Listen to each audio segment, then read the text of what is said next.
So if you leave them in the ground, it's very likely that something is living in the roots, waiting for next spring to come out and attack stuff next year, right? It's possible that you're leaving a pest hotel in the ground. So what I like to do,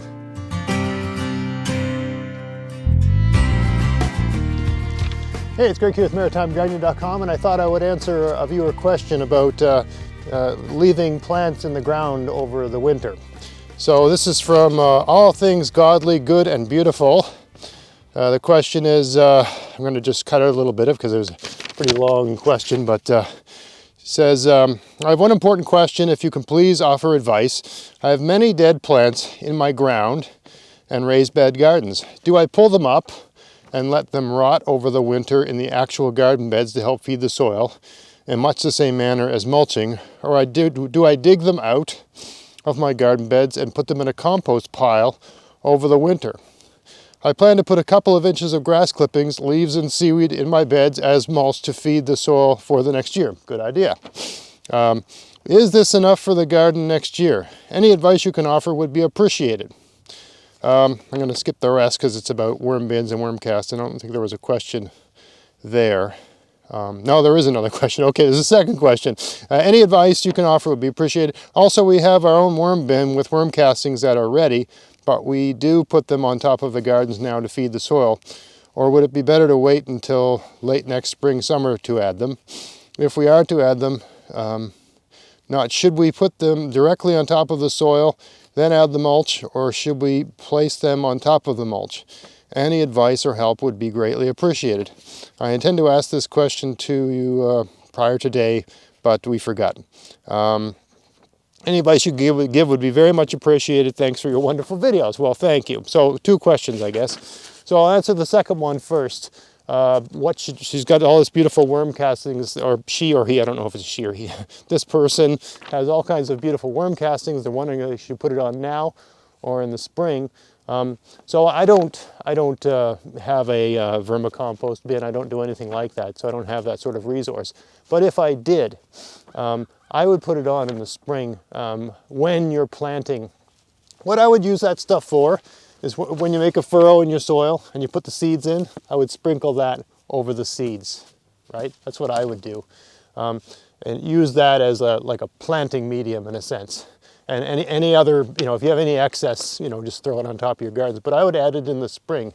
And the reason why is that, there's a certain nutrient and nitrogen count in that stuff. And if you're putting it on now, some of it's gonna be rained on and frozen and thawed all winter. And, a good portion of those nutrients will be gone into the atmosphere or taken away by rainwater. And your plants aren't going to get it. Some of it, a good portion will stay too, but I don't know what portion. Let's say half of what's good about that could just be lost. So it'd be better putting it on, in the spring when you're trying to get things going and you want to give your garden that shot. That's what I would do. I would save it. And I have some beds over here where I kind of do something like composting. So I'm actually going to make a video about that, maybe even today. And what I tend to do is I take so I've got these, the only real raised beds I have in my garden. They're about, 16 inches high. And every year, around this time of year, I dig a whole bunch of the best soil out of those, I screen it. I pick one of the beds, a different one every year. I take the soil out, I screen it, and I get this beautiful dark compost, and I put it in a plastic bin, and I stick it in my shed. And I save that for the following spring to use as a really nice planting medium for seedlings and stuff like that. It's usually a little bit darker than the rest of the soil, so I can see where my seeds have been planted. I just like, it's just something I've always done. I don't know how much of an advantage. There's gardens where I haven't used it and everything works out fine, but it's just something I like to do.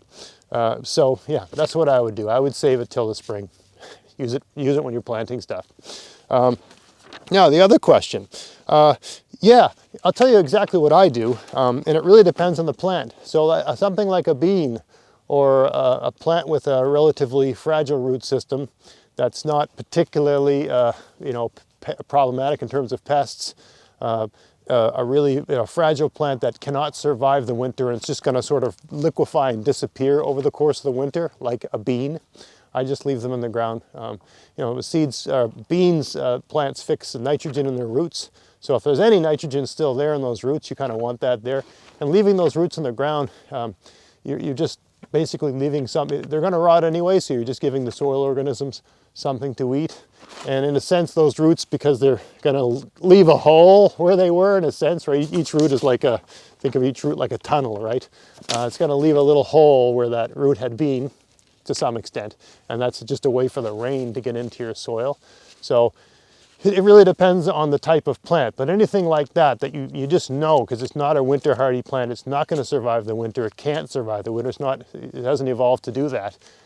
That plant is just going to disappear, and it's going to, in a sense, till your soil a little bit for you, and it's going to feed the soil organisms. So you leave those ones in, like a bean. But something like a kale, for instance, anything along in that family, what I do with my kale is, unless you want to leave it in the ground because you want it to come back the following spring and make seeds for you, but you only need 1 or 2 plants. One plant will give you like 1 million seeds, right? So, you don't need to leave your kale in the ground. And especially for this variety of plant, the cole crops, the crucifers, they tend to be, a pest. A lot of pests like them. Flea beetles like them, slugs like them, snails like them. Different kinds of butterflies that have caterpillars, they like them, right? So if you leave them in the ground, it's very likely that something is living in the roots, waiting for next spring to come out and attack stuff next year, right? It's possible that you're leaving a pest hotel in the ground. So what I like to do is kind of a combination of what you suggested.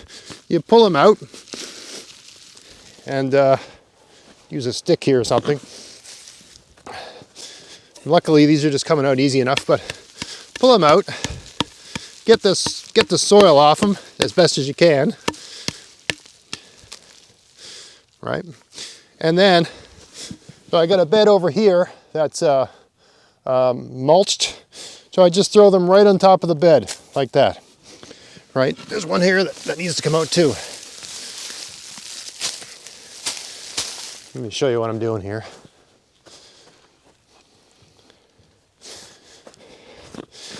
This was a garlic bed last year, but I did have 1 kale growing in here. I don't know how it got in.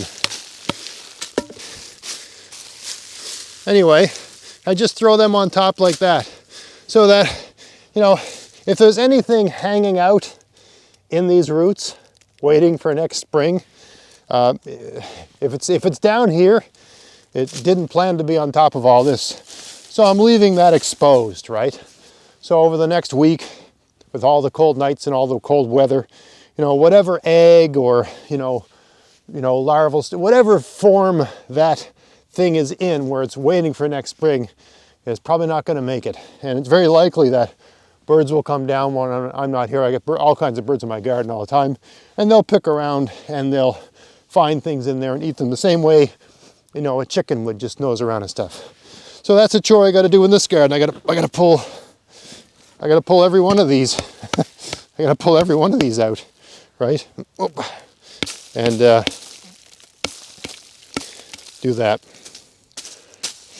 Now, there's people that say, "Oh, leave those kale in the ground; they'll grow back the next year, and you can eat the leaves." I wouldn't bother doing that. If you leave it in the ground, they're not a perennial plant, they're a biennial plant. If you leave them in the ground, I'm just anticipating comments I'm going to get in this video.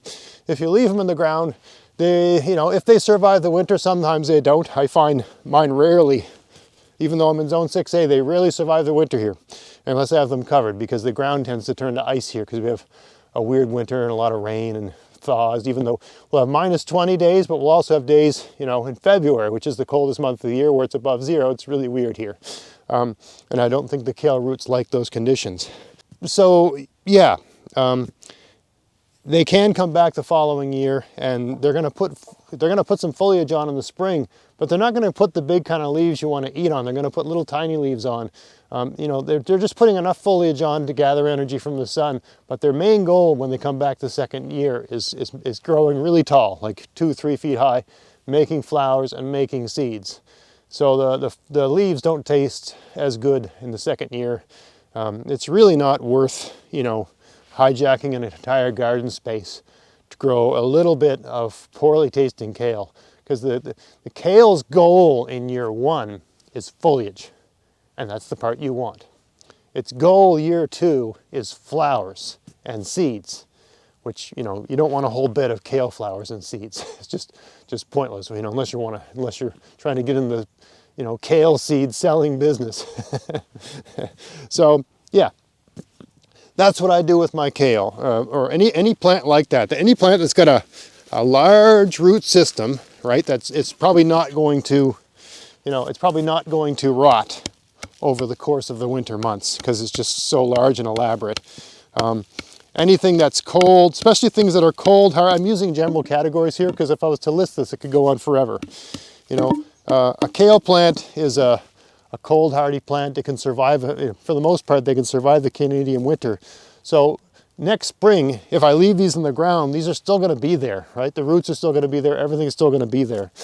So I'm going to have to deal with them next spring anyway. So by doing it this way, I'm getting the bed ready for next year, right? I'm greatly reducing the risk of, pests in the garden, because if there's anything hanging out in this that wants to come back and cause me grief next year, doing this will sort it out. And once I'm done all that for this whole garden, I'll do the same thing you're doing. I'll put some sort of leaves or grass or something like that on the garden. And, you want to do that before the soil freezes, ideally. So that's kind of what I'm doing right now. That's the kind of business I'm in right now. So I hope you found that interesting, and I hope that answered your question, and I hope people that were maybe had the same question, that helped give you some guidance of what to do for this time of year. So hope you found that interesting. If you did, please like, share, subscribe, check out my podcast, maritimegardening.com. And until next time, get out there, get at it, have fun in your garden. Thanks for watching.